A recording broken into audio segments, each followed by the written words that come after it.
I just want to welcome you all, if you're either here joining live, or I can't actually see if you are joining live, but if you catch the replay. Still working my way around this, but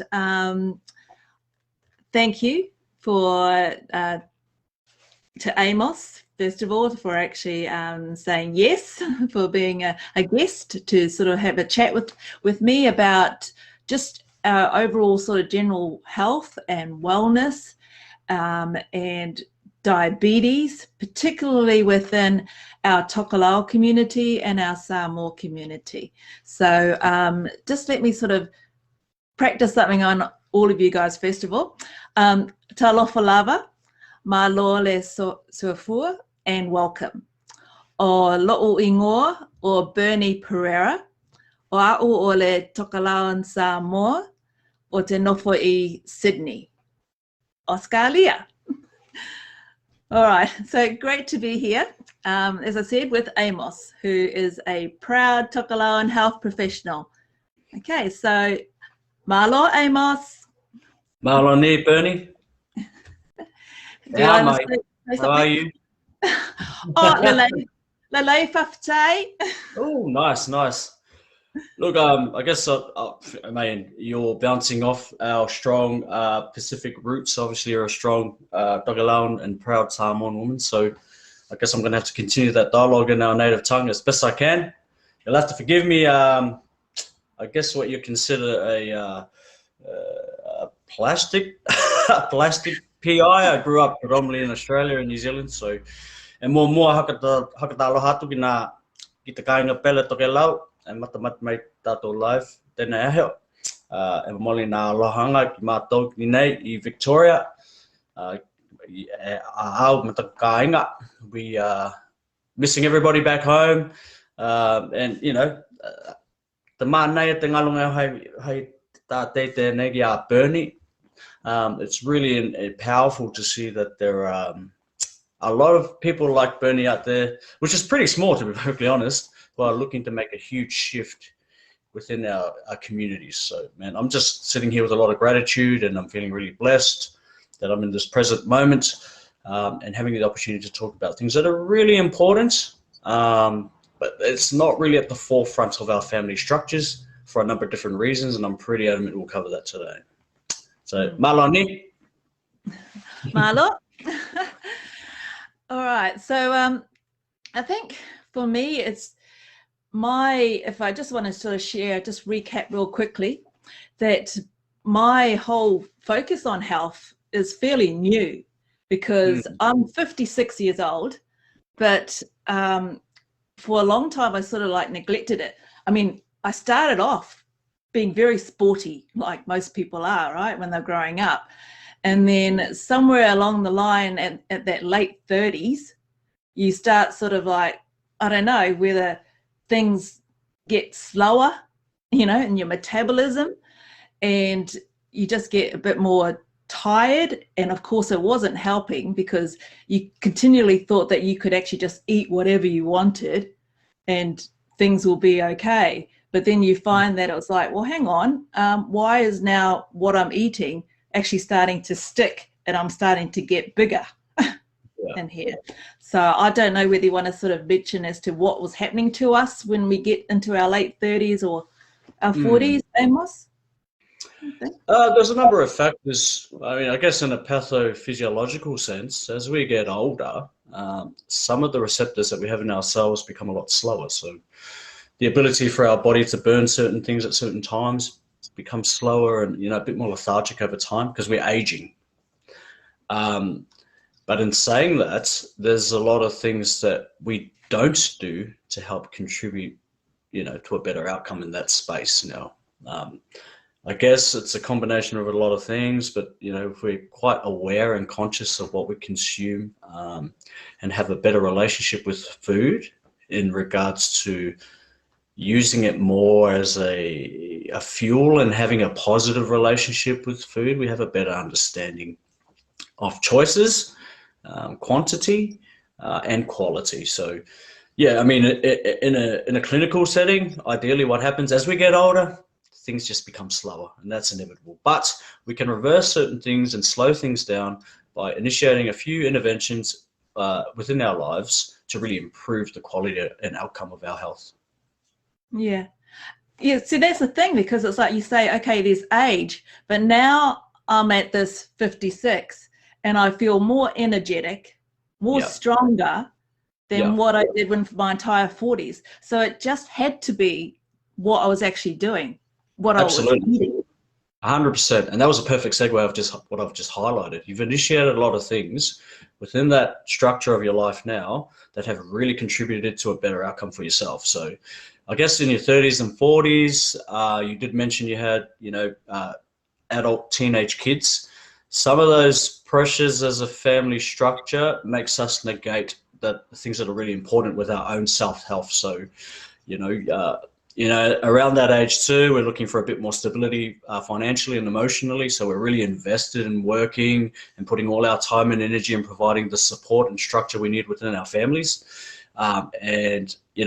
Like I said, there's a number of different factors. We're looking to buy our first homes. We're looking to work really hard, and time management with our own health just goes on the back shelf a bit because we're putting other people in front of us. Yeah.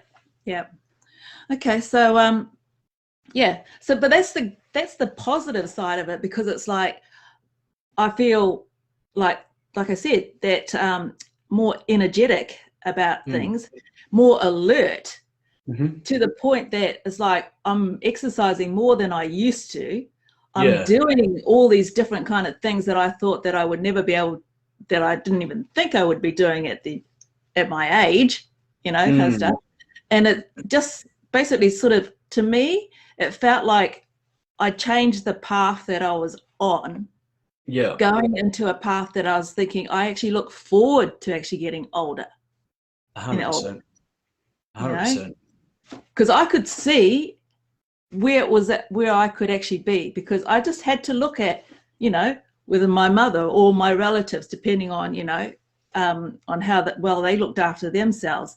But it wasn't hard for me to sort of see what path that would actually look like and things. So, So it's just good news for those people who are actually thinking about, is it too late for me? Am I too old to actually do these changes? Well, I don't know. Unless you're older than me, and I think I'm actually up there, then no, you're not. Look, the fact that you're highlighting these things in the most honest and transparent way is inspiring in itself. So I'm obviously younger than you, so I'm looking up to you. It was what you're saying to me, and I'm like, look, I know these things for myself for obvious reasons, but there's a lot of people within our community that don't have people like yourself who are tangible, like you're real, like you exist.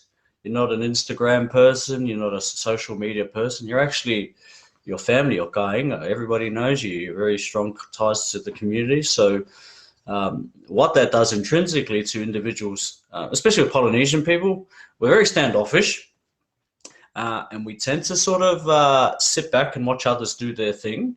And two things happen in that space. We're either really proud of the achievement of that individual we see, and we really jump on board that with what they're doing, and or we are quick to shoot down some of the achievements they make over time. So, and that's just indicative of the position they are, not only in life, but also, what they're consuming and how they're, connecting with others, their exercise regimen, the way they sleep, self-medicating factors, whether they drink a lot or smoke. So all these contributing factors really make the difference in the ideology or behavioral changes in an individual. So for myself, because I have the same pathways as you in terms of the mentality and space that you're in, I'm a really big believer and driver towards those goals. But then on the flip side, if you asked me, 15 years ago to really jump on board with you, I had my own health issues, which were similar to yours, and I really looked to change the script in that. So that was really hard for me to jump on board someone saying, oh, Gilla, how goi ko leni, or let's go for a walk, or maybe you should watch what you eat, because there was no support structure like that around me. So that's what's really inspiring for me, is it's easy for me to sit here, in a clinical sense and say, here's the pros, here's the cons, yada, yada, yada. But it is more relatable when it's someone like yourself, you know, because the information's out there. I can push it all I want, but there's a lot of confusion in that space too. Like, you know, our people are very strong-minded, very intelligent people, and with the hierarchy within Polynesian culture, you know, the patriarch hierarchy of respect and elders, and it's really hard for any enlightenment or any really good relative information coming from the bottom to be fed at the top, to be dripped down towards the other generation or other families within the, because respect is there. And I think we're all quite guilty of, you know, having a really good input and say towards our family spaces about what we can do as a people moving forward, but shifting that mentality of really respecting the elders who we view with a lot of wisdom, really giving them that information has to be dripped from them from the top down. It's probably one of the biggest challenges in the whole Pacifica type of mentality, to encourage others along the way. So, but man, tangible examples yourself, like it's within reach. You're putting out all the knowledge and the data that's affecting your life. They're very simplistic messages. They're not overloaded, you know, like, Yeah. For me, it's really hard to motivate individuals because I've got a clinical mind and I work in a clinical setting. So I'm always looking at symptomatic treatment and intervention plans, and without going to the core root of the problem. And often it starts with the family, like food control, quality control, and lack of knowledge around those things. That's what it is. Yeah. Yeah. So, I mean, it was good that we actually had a bit of a chat last night, right? Just to sort of be familiar with what we wanted to actually talk about. And of course, last night I was actually mentioning that I was doing a bit of research because I encouraged people to actually do that. You know, if you don't know anything, then jump online and research. If you don't like reading, YouTube, fantastic. Yeah. You just watch these things, right? But there was a couple of things, and I noticed, because I usually go to the New Zealand sites. I think it's probably because all my family's over in New Zealand, and so I just want to know what they're actually doing in that medical or that health industry. And there was a paper, and it's on the Diabetes New Zealand site, and they talked about some things that the government could do to actually help sort of bring the incidence of diabetes down. Now, it was interesting because one major point that they said was that New Zealand was last on the list of the I've got to get it right, those economic developing countries when it came to diabetes, because they don't actually track it. No. And things. But there were three things I noted from the report, and that they said that a quarter of New Zealand's Pacific people could be diagnosed with type 2 diabetes in 20 years' time. So, I mean, that's a huge start. Huge. Concerning. The other one was that research also suggests that having type 2 diabetes can reduce your life expectancy by over 10 years. If you're lucky. And it's usually worse. I mean, I think they gravy train it a bit. Look, what I really like about what you've done there, Bernie, is you've brought in, you know, literature that is, you know, scientific and research-based. Now, I can easily throw all these peer-reviewed journals and articles relating to what you're saying.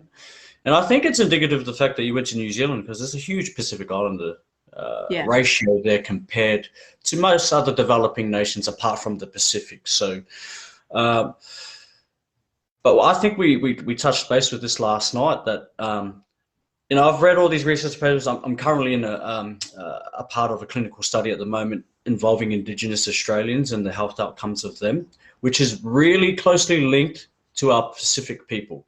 So what I've come to the conclusion of, detaching my clinical mind from this, is, you said this, you highlighted it perfectly, you know, what's the point of reading all this research when it's in front of us? You know, like, we look at our families, we look at our cousins, our brothers, our sisters.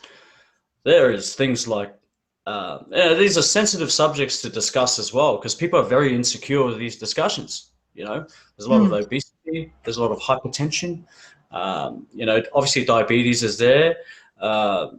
Chronic heart disease, things like gout, rheumatoid arthritis. I mean, the list goes on. Now, without us even really understanding, at the core center of that is food consumption. And with food consumption, our bodies are very unique systems. There's 8 or 9 systems with the body that really help regulate our health. Now, you touched on diabetes. I think I've read a few stats over the last, couple of years, because I'm one of those guys that reads a lot.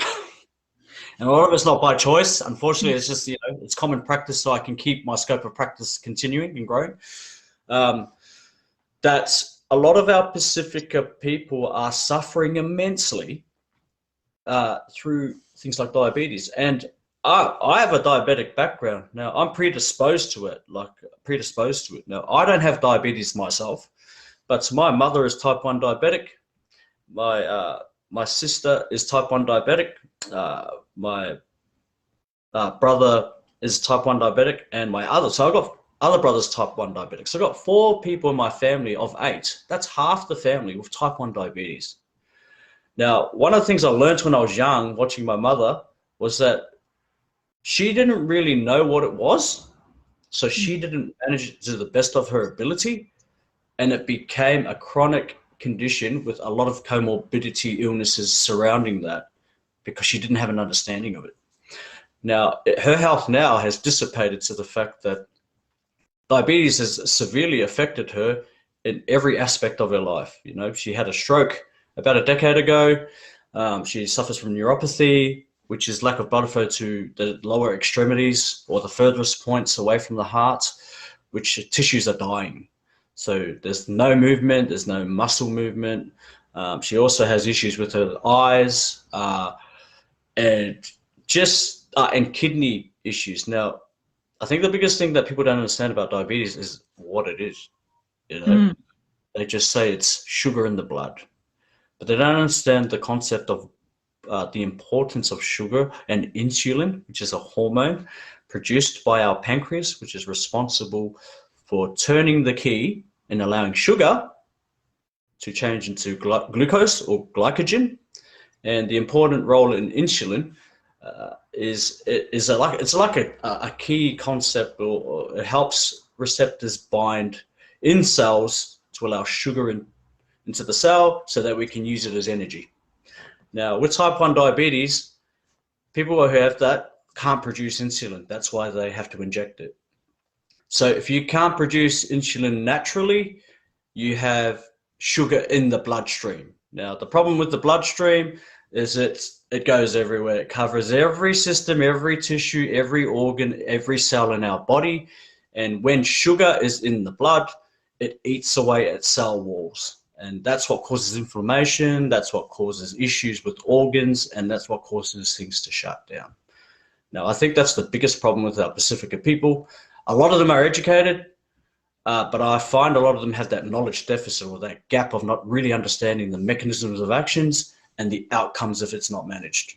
And that's just my own personal experience with it in my family. And that really drove me into, I had my own health issues when I was early 20s. I was 120 odd kilos, severely depressed, severely run down, drinking a lot, eating a lot.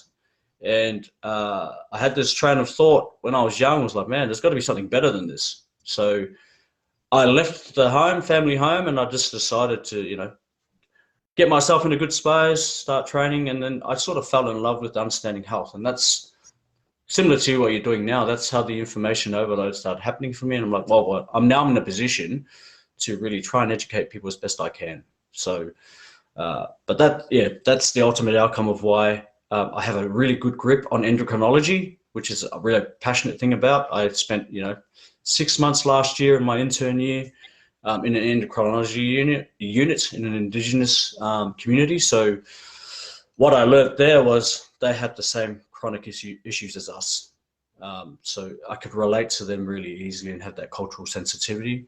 And I thought, well, if I learn a lot here in Australia, I'm sure I can encourage our people the best I can about the outcomes. And that's all it comes down to, the outcomes. Because if you don't manage it, it's a slow suffering or even sudden death, and that's not what we want in our people. No. I don't know what your thoughts are, but Yeah. that's my No. My close relationship with it is my father, and because he was diagnosed later in life, it was that whole thing like, this is a disease that you get when you're older and things, right?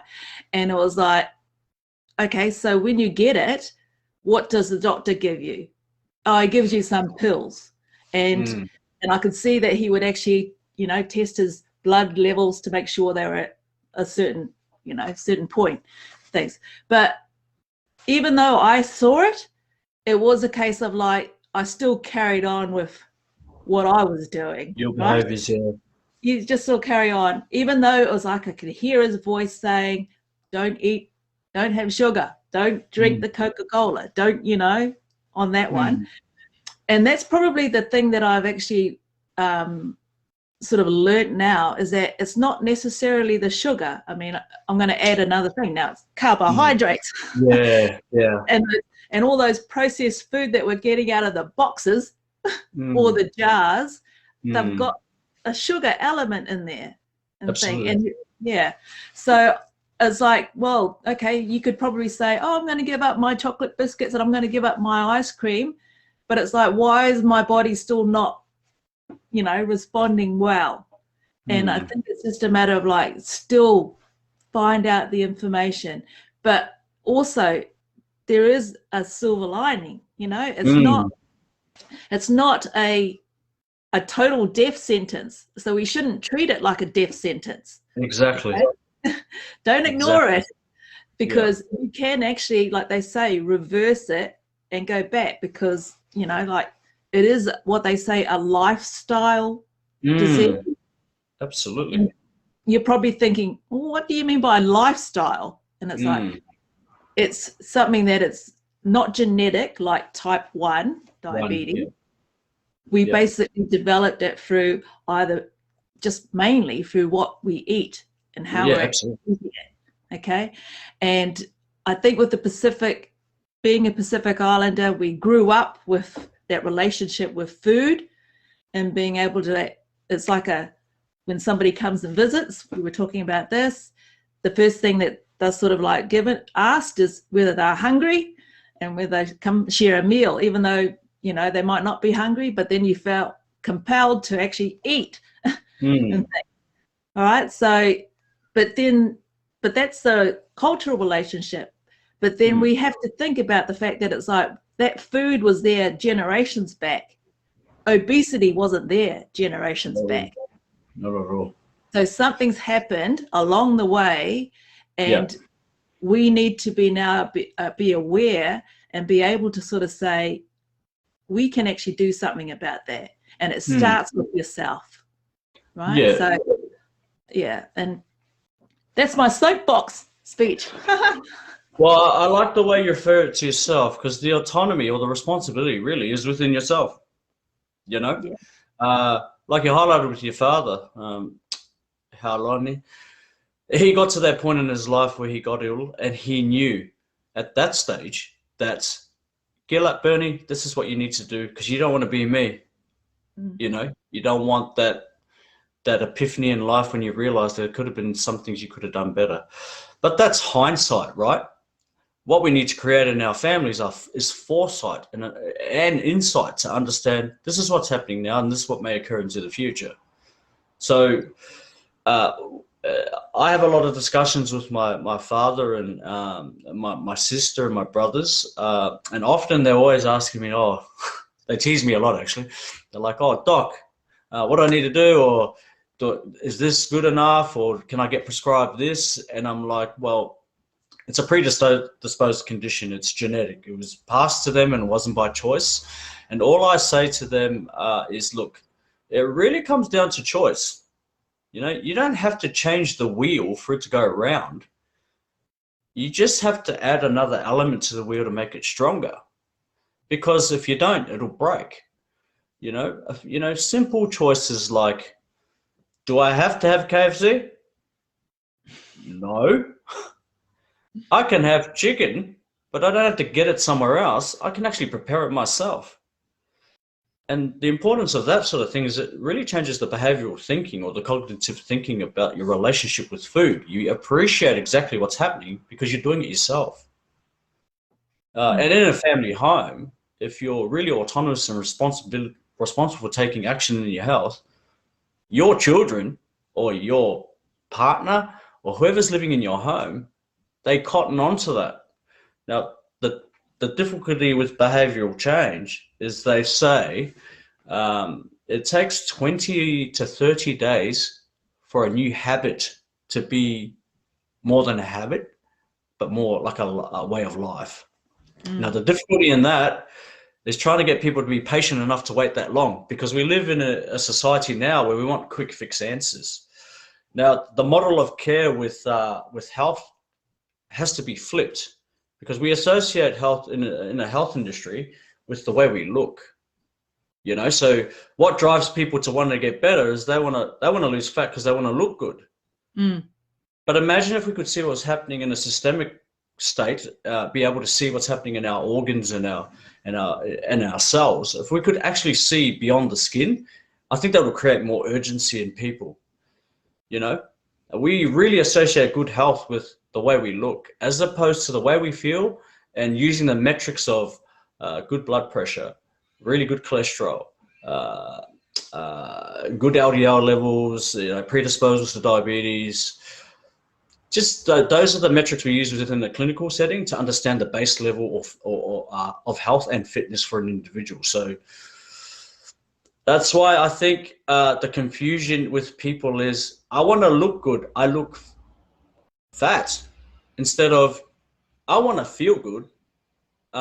Irrelevant if I look big or small, how can I change this perception in my mind to keep me dedicated and motivated? Because when people want to look good, that only drives them for a small amount of time. But if they have the information out there to say, oh, if you eat these certain food groups, if you're a bit more proactive in your exercise regimen, if you're holistically approaching your health in a range of things as opposed to one individual thing, that's more beneficial to you long term than the short-term fat loss, because that yo-yo effect and your health just becomes more and more subjected to failing because you can't stick to something.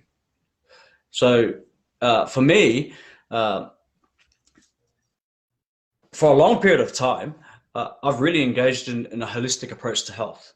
Now, I think we spoke yesterday about what some of the key foundations for you are in your journey and what's worked for you. Obviously, your mindset. I think we really articulated on that yesterday in our discussion. Nutrition. I feel that's the most important, one of the most key factors in that. Exercise, movement, as well as sleep. Sleep, man. Like, people just forget about the importance of sleep, So now I really like the framework you've set up that people can really understand. It's because it's very simplistic, right? Yeah. Those are the factors and foundations that work for you. Now, for people to come into me and say, I'm not feeling well, can I have a pill to sleep? The first thing I say to them is, what are the factors around this that are allowing you not to sleep? And often it's related to stress. It's related to being lethargic. It's related to bad health outcomes. They'll say they're stressed at work, they're stressed at home, when inevitably the deepest rooted problem is they're stressed with themselves and they're insecure. They don't have the foundations of eating right, having the right attitude and approach, being able to articulate how they feel to others. Those are the key factors in people suffering. That's what it comes down to. People just want the quick fix for good health. Yeah. But you've got to drive it yourself. Pointless you coming into me saying, can I get a script for this? Because that's what the medical profession is built on, symptomatic issues at that point without going to the core root. Yeah. That's why there needs to be a lot more like the doctors and the professionals in that health that we can rely on, that's actually a bit more into not just giving us the latest pill, right? Or not just sort of prescribing something, but to actually sort of like go back to basics. Like my own doctor, he basically, when I was losing weight, thought I should do all these cancer tests, thinking maybe it was actually cancer or something like that. Okay. All right. But was like, yeah, it did that. But it was like all the readings were coming back and I was like, oh, wow. I think it's because it was just so much weight in so little time. That because he was like from that food pyramid, which that's another matter. That whole food pyramid's the wrong way around. Yeah, it's got to be flipped over and inverted. I've had these discussions a lot with pros here. Yeah, 100%. but he's been coming around because he started to see it not only with me but with Mal, my husband, and it was like, wow, because Mal's on a lot of medication and things because he's got different types of things happening within him, but he's been able to sort of really manage it and lower the dosage and actually sort of start going. So we're looking at now an example of someone with these pills actually starting to now come off them and things and be able, just because you got the nutrition right and you were able to just sort of like listen to your body that's actually saying to you that you're not actually hungry. Right? A habit that you've got, and that's why maybe the simple things of your environment. If you're in the kitchen, what do you think you're going to be doing when you're in the kitchen? You're going to open that fridge.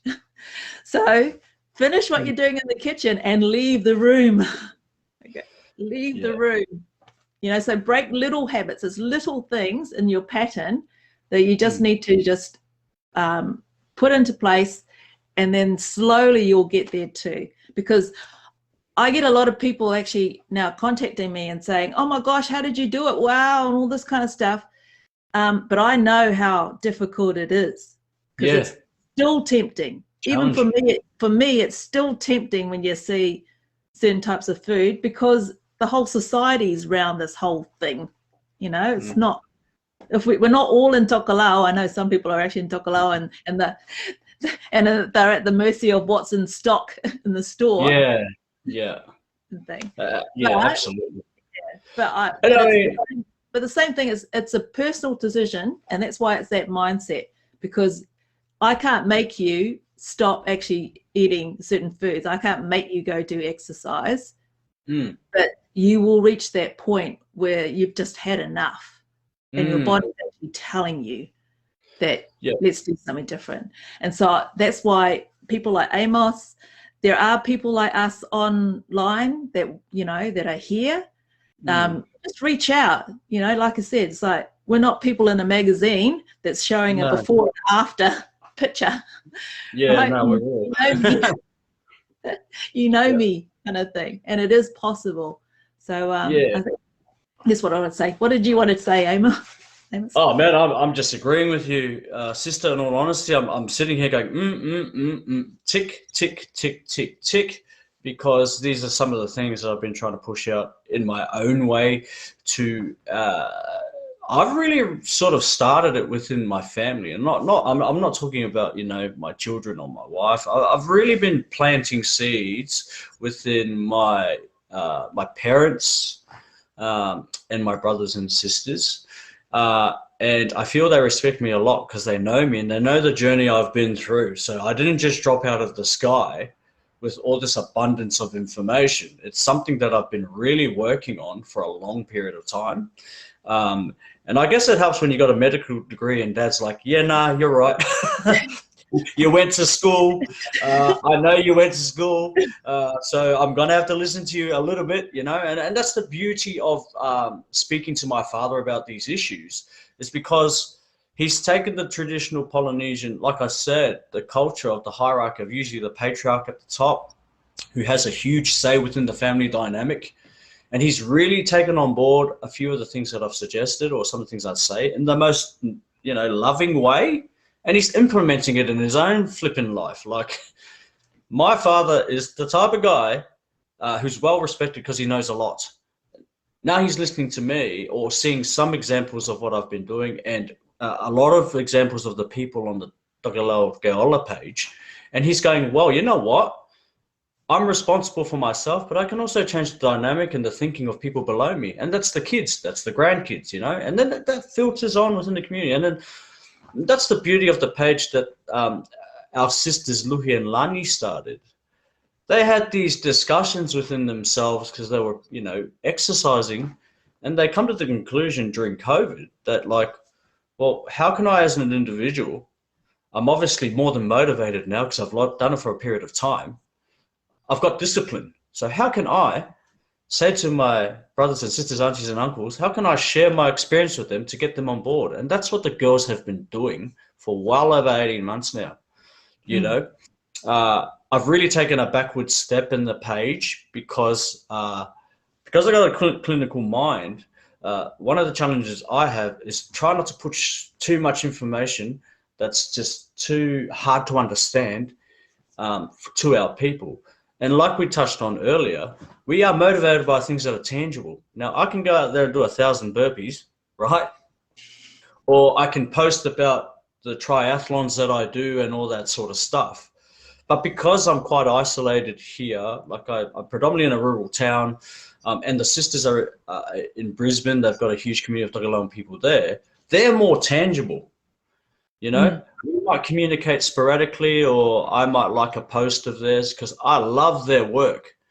But what I'm trying to do on the background is make them autonomous in their action so that the people can see. Because, I mean, you and I both know it's usually the same people posting their journey through exercise.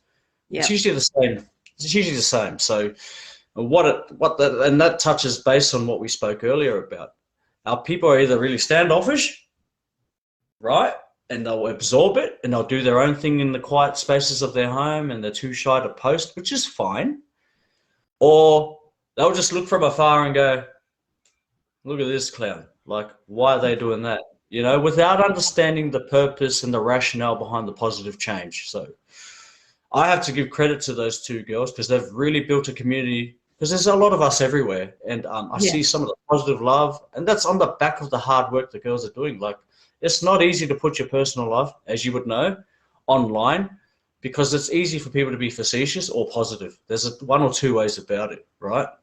So the credit goes to people like yourself and Lani and Luhi, because they are literally putting their lives out there for people to watch, for people to see, for people to be encouraged, and for people to judge at the same time. So, and that's the whole holistic approach towards better health. We actually need examples of people that we actually know who are doing those things.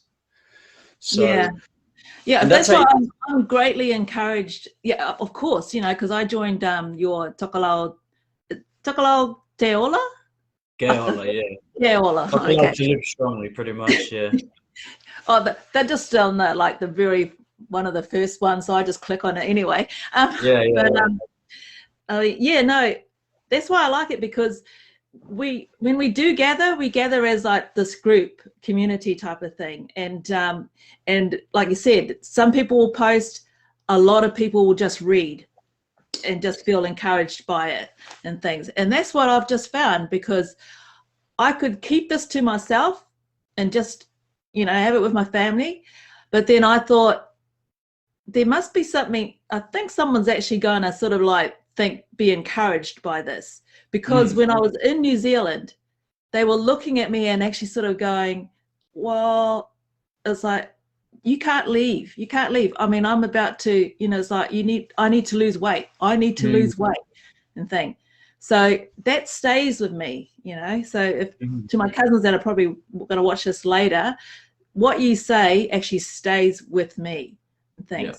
So I'm just blessed that I'm able to actually sort of like just share it, and I will continue to share it, because there's so many people out there that are just taking little bits of it and maybe just doing one little change that they might not have been able to do and things. So you guys encourage me as well, you know, so I think we're all beneficial to everybody, even the people that are not associated with us directly. The people who are sitting at home making the small changes, going for their walks, eating healthier, because lifestyle comes down to one thing. It comes down to individual choice. You make the choice, right? But what can fuel your bad choices is what you consume. Now, I can go into the cell structure or the biological structure of choice and thought and chemical imbalances in the brain, like dopamine and stuff like that to make you understand why people become addicted to these behavior patterns. But if you're eating a lot of sugar, if you're eating a lot of processed carbs and a lot of salt, that plays a huge impact on your hormone imbalance. So the way you can regulate your mood and the way you regulate your choices is ineffectively, it's been taken over by what you consume. Now, at this current time, I'm heavily invested with other health professionals around with the new clinical research that's going into what we call the third brain. Now, we touched base about this last night. Now, the third brain is a term that's in research at the moment that associates with your gut, with the gastrointestinal system, so your stomach. And what people tend to forget is your gut really is the most important area where it allows all this positive change in your health outcome. Now, down in the gut, most people are like, oh, my stomach. Well, you got your pancreas there, which is a gland responsible for secreting hormones that transport up through cells up to your brain for you to feel a certain way. Now, if you're eating high sugar, high carbs, that spikes up your insulin sensitivity, crashes it severely low, and then you're chasing that hit once again.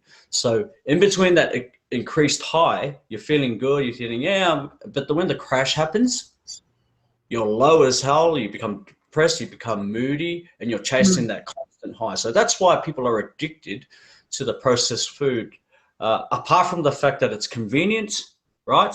Because we're time poor, apparently, and it's cheap.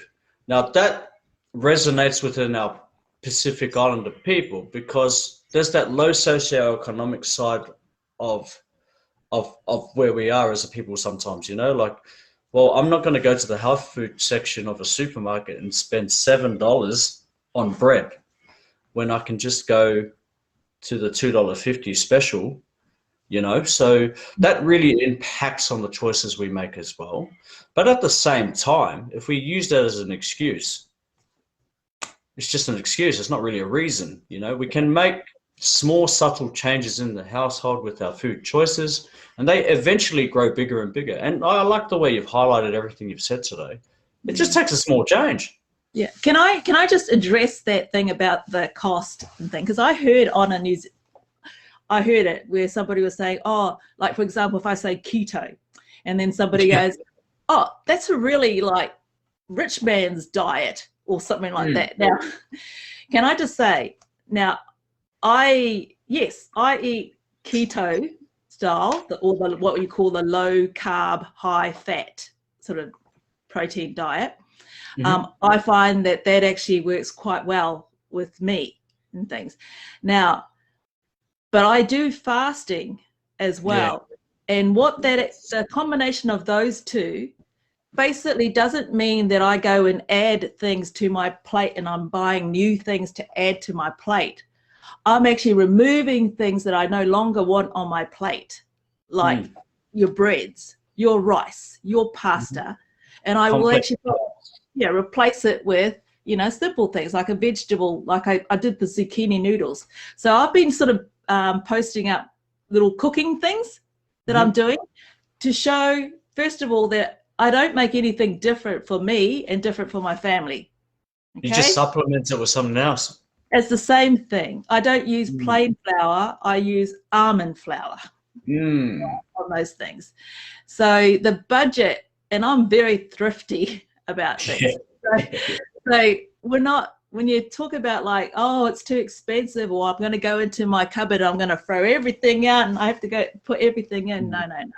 Just gradual, right? You gradual and you get to that and things. But you do learn, like with the fasting, you learn to sort of manage how often you eat.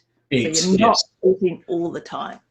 Absolutely. And there's obviously, in a clinical sense, there's some positives with what you're saying in regards to keto and fasting. Now, keto, everybody already knows because there's so much information out there, it's almost misinformation half the time. Yeah. Now, that is a huge shift in regulation of insulin sensitivity because you're using fat predominantly as a source and you're dropping the complex carbohydrates which are considered in cells for long periods of time. So so that, you know, insulin resistance and stuff that you experience in the highs and lows of eating is dissipated, right? And then you get things like you get appetite suppression, and you just have a lot of clarity because it's producing chemicals in the brain that really open up different pathways of thinking. Yes? Yep. And with fasting, what it does is it gives your GI tract a lot of time to recover, because imagine eating, that's a lot of work for your body to process. There's a lot of stuff that happens in the background in cells. There's a lot of inflammation. There's a lot of passing of waste. There's a lot of, you know, your kidneys are working overtime, your gut's working overtime, your digestive system just does not get a rest. So, and it also allows your body to repair itself. Now, things like human growth hormone and testosterone and all that sort of stuff, complex sort of stuff, or binding receptors or BCAAs, they grow because they give your body an opportunity to rest. And inevitably what it does is it targets the medulla oblongata, the reward center in the brain, from saying to yourself, I really ain't that hungry. I think I'm only eating because everyone else is eating, or I'm bored. Yeah. Because that's what happens with people who eat constantly. It's an addictive state of mind. It's what they're eating, but it's also the fact that they've got nothing else to do, you know? So if you're sitting around watching TV, and they don't even subconsciously know they're doing it, that's the scary part. Or, you know, if you're at home and you've got nothing to do, well, I'm just going to eat. When you can flip that and say, well, I'm bored. You know what? I might go for a walk. I might read a book, or I might watch a keto video on YouTube, or I might have a look what's on the TKO page, get inspired by that, and do a push-up or two. So, yeah. And that's why I was saying earlier about the holistic approach to health. You've got to do different stuff to get yourself in a good space. You can't really hyper-focus on one thing. So that's why I really like your framework of mindset, nutrition, exercise, and sleep, because there's 4 foundations you can work off collectively as opposed to hyper-focusing on one. Exactly. Yeah. Exactly. Okay, well, I mean, how are we going? Oh, not too bad. I think what we should do is I'd like it that we, you know, now and then just get together again. Let's see whether we can, you know, if people want to just sort of send either yourself a message directly, or, you know, myself like thing, and then it'll be something that we can just raise up again and answer, because I'm pretty sure that there'll be people that go to their doctors and don't really ask them things, right? They're taught great, or they don't know. And honestly, without, you know, for you to go to a GP clinic is big enough in itself, right? But when you sit at a GP clinic or any doctor and they're telling you that you're obese and you need this and that, but they're obese themselves, it defeats the purpose of care. You know, like without even really understanding, like, who's going to be motivated tomorrow to make a change if the person who's initiating care is not doing the things themselves, and they're not a tangible example of what I need for a better outcome in health, you know? So I think for our people, you just got to keep it really simple. Small things make the biggest difference, and the information's out there. Be inspired by people like yourself, people like Luhi and Lani on the TKO page, and all the other people that are constantly posting.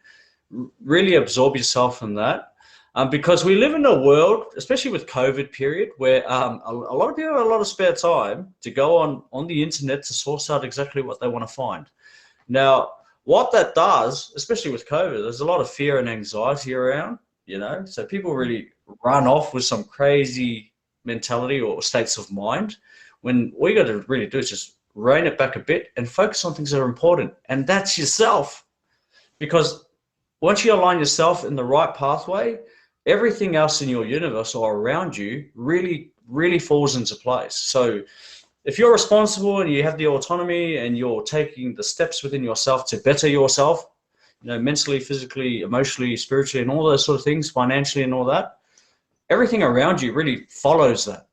So I really encourage people to take the responsibility themselves to make a change. If you're feeling a bit down, if you don't know what to do, go onto your phone, seek out people you know, talk to your cousins, and encourage people along the way. You know, some people will join you, others won't, but just keep reminding them. Gila, out. Let's go for a walk in the morning. And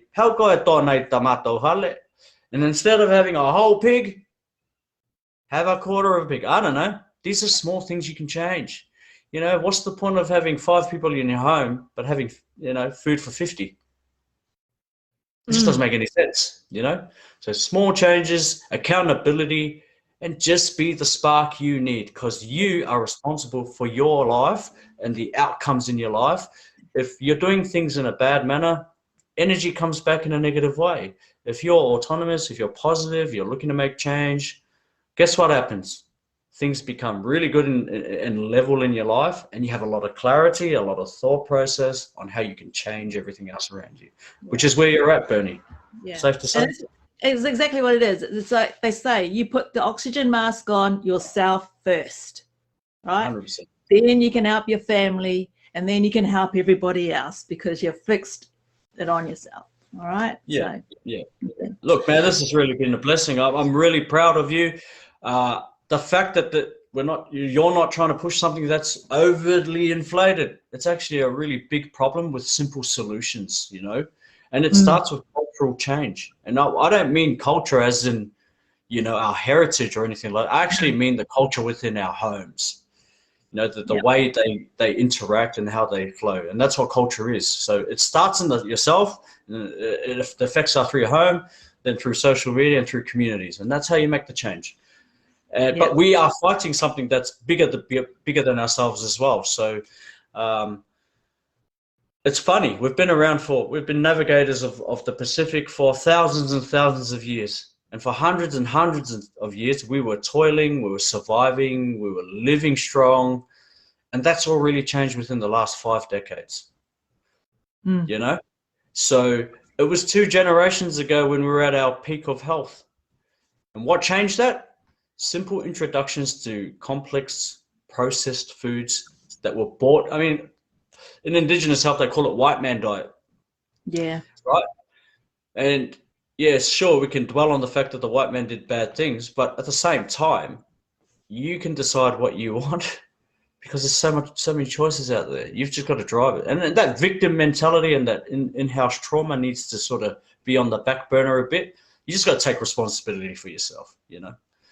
Yeah. Eat right, sleep right, exercise, you know, have a really positive attitude for yourself and for others. And just keep feeding that mind, you know. And that's it. You've got to keep feeding it.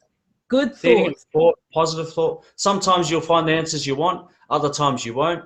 You don't necessarily have to agree with everything that's out there, but drive the train yourself because no one's going to give you the information you need. You just got to go find it.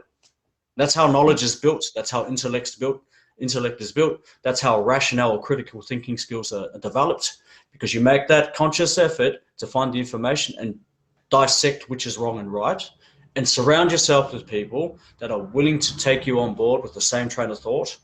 And that's how you increase your scope of practice in life. It's really that simple. Yeah. No, that's good.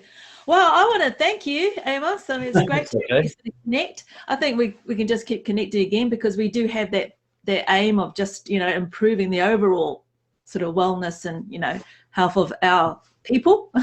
Yeah. And so, and like I said, if you're watching this in the replay and you've got questions, just shoot up, you know, PM or DM or whatever it is and things. DM Bernie, she's popular. She wants to do all the work. She's all good. You send everything to her. And I'm pretty sure there'll be more of us because there's a lot of us in the health profession, actually. Yeah. I mean, I have a lot of cousins who are registered nurses. I know of a Tokelauan person who's a clinical psychologist as well, so we can bring that side of behavioural thinking and change into it as well. Yeah. So this is really impactful and insightful. So there's a lot of health pros out there, but the key thing is you don't have to be a health professional or a hiapoto to absorb different things in your life. You just have to be you. You have to have your strong belief in yourself, your strong conviction. Our Polynesian people have a strong association with God. You just have to pray. The answers are there. The answers are everywhere. Pray and fast. Pray and fast. And if you're hungry, just say your lotu, say your prayer. You won't be hungry anymore. And you would have lost the weight. That's all it is. All right. And things Okay. take time too, Bernie, don't they? They take time. There's no big hurry. Things take time. They do. But then they go by real quick too. So it's like, Exactly. hey. Beautiful. Anyway. Thanks for blessing me with your presence and allowing me to be on this platform. I look forward to talking to you at some other stage. Ne? Lahatu. All right. Ta. Taha.